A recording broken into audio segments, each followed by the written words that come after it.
தந்தையின் இறுதி சடங்கில் நடந்த மகனின் திருமணம்.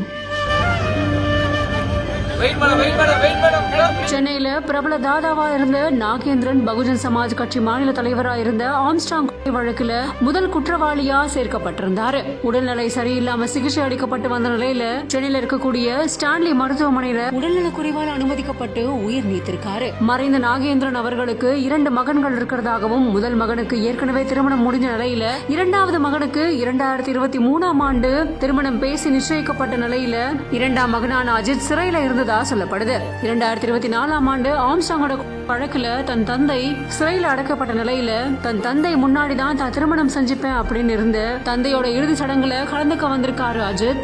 அப்போ மறைந்த தன் தந்தையோட உடலுக்கு முன்னாடி அஜித் குமார் நிச்சயிக்கப்பட்ட பெண்ணான ஷக்கினாவுக்கு மாலை மாற்றி தாலி கட்டியிருக்காரு. தீபஜோதி பஞ்சதீபம் பூஜை எண்ணெய் blend of 5 puja oils from the house of Sunland.